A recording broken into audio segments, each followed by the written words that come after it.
Plan on coming to China? Stick around to figure out how you can get here.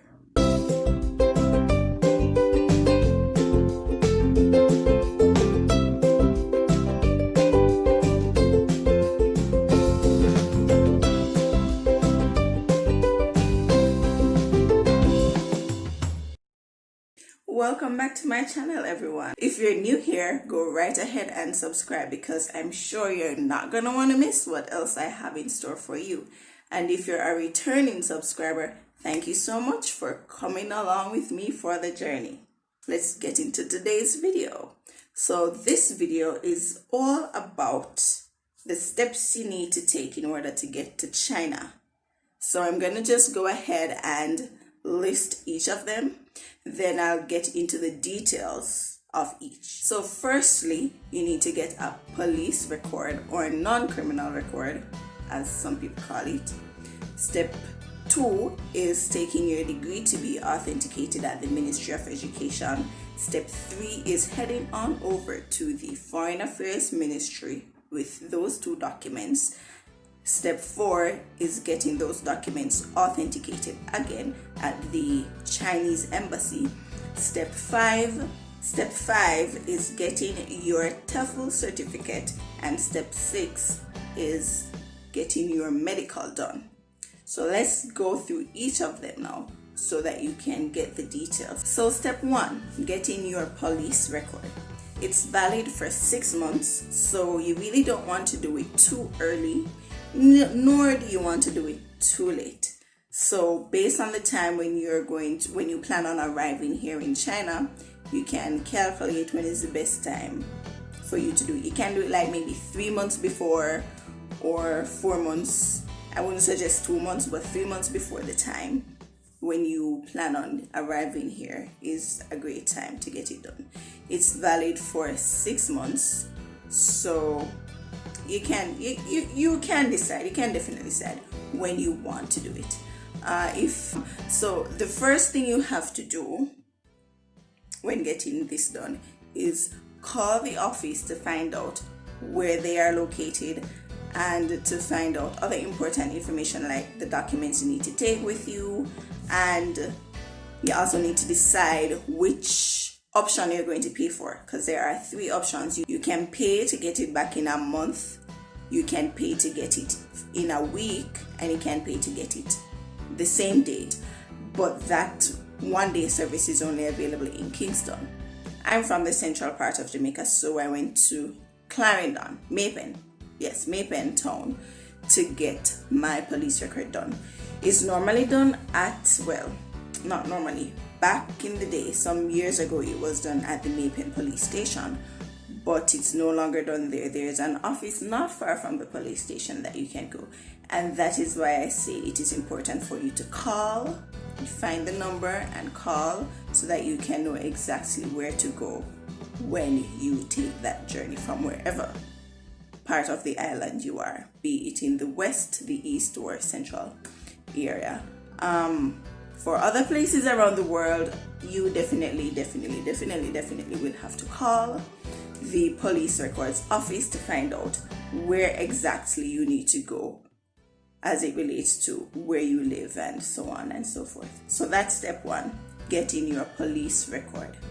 Alright, so step 2 is taking your degree to be authenticated at the Ministry of Education. So when you get there, you're gonna go to building 3. So ask the security at the front and they'll direct you exactly where to go.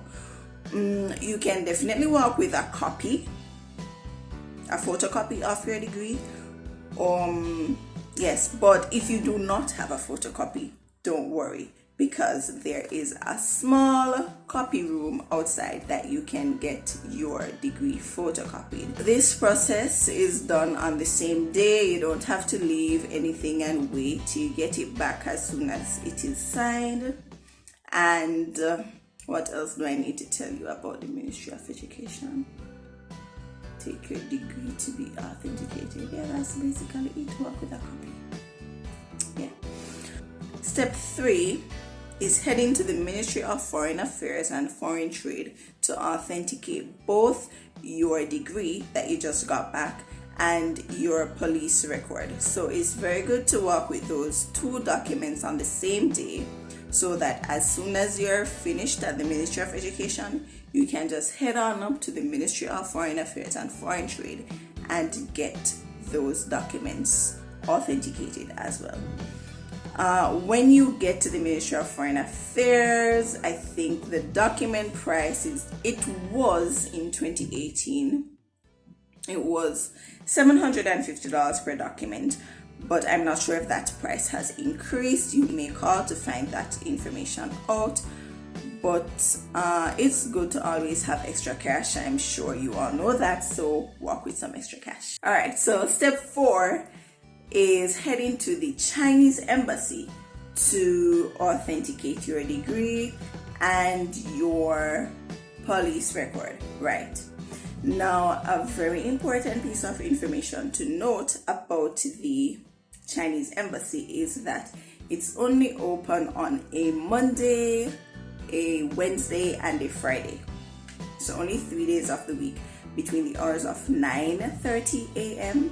and 11:30 a.m. Those are the only times that they're open, on a Monday, Wednesday, and Friday. And okay, well, those are not the only times. Well, those are the only times they're open, on a Monday and a Friday. But on a Wednesday, they're open in the morning as well as in the afternoon. On a Wednesday, it's at 9:30 to 11:30 a.m. Then they reopen at 2:30 p.m. until 4:30 p.m.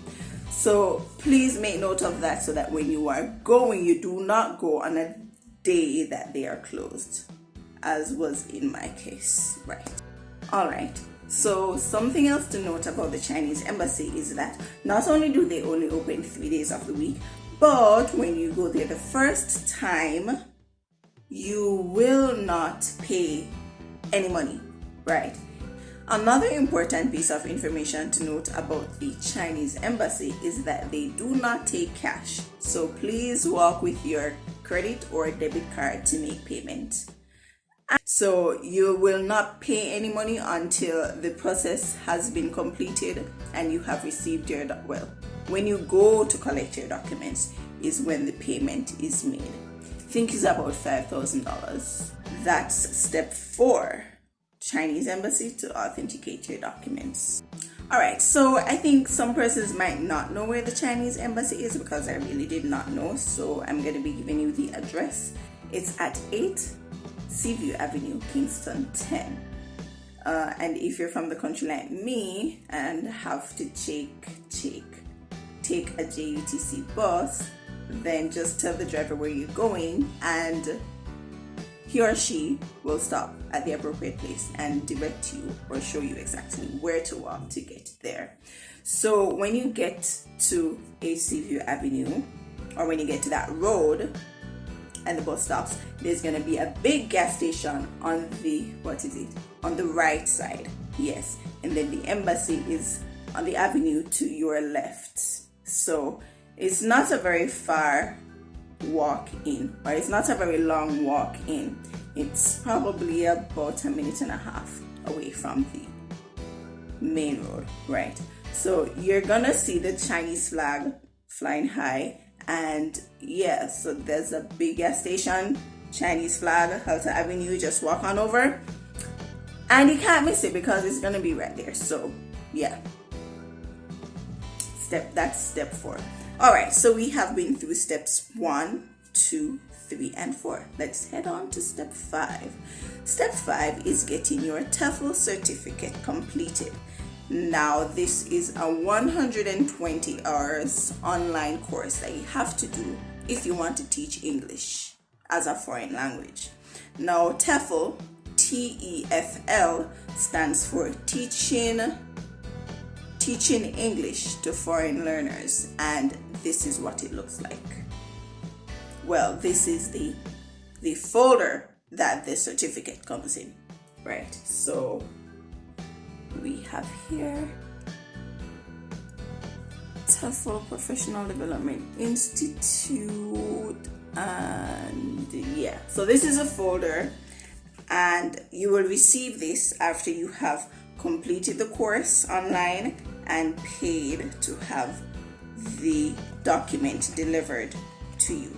So this is a certificate, and I'll definitely link the website that I did mine below so that you can follow and get yours done. However, if your school that you're in contact with about coming here suggests that you do your TOEFL certificate from a different website, that is totally fine. But I'll definitely link the website that I did. Meanwhile, you're doing everything else, as in you're getting your documents authenticated and so on and so forth, you can definitely start working on your TOEFL certificate, because I've heard before that not all cities ask for a TOEFL certificate, but I think that is changing, so it's very important for you to have a TOEFL certificate. So please ensure that you get that done. Yeah. Moving on to number 6 and the final step. Alright, so you will get your medical form from the Chinese embassy's website, right? And when you get that form, you're going to need to do 3 tests. You're going to need to do a blood test, an ECG, and a chest x-ray. So please get these tests done before you take the form to your doctor for him or her to complete it, right? So let's do a recap. Step 1, getting your police record. Step 2, authenticating your degree at the Ministry of Education. Step 3, authenticating your police record and your degree at the Foreign Affairs Ministry. Step 4, authenticating those 2 documents at the Chinese embassy and getting your medical form. Step 5, completing your TOEFL certificate. And step 6, getting your medical done. Yeah, I hope this video has been helpful to you. I hope that you have you have a clearer view of what it's like, or the steps to take and what to do in order to start the process of moving to China to work and live, right? So thank you for joining me, and have a great day, morning, night, evening, whatever time of the day is, and I'll see you in my next video.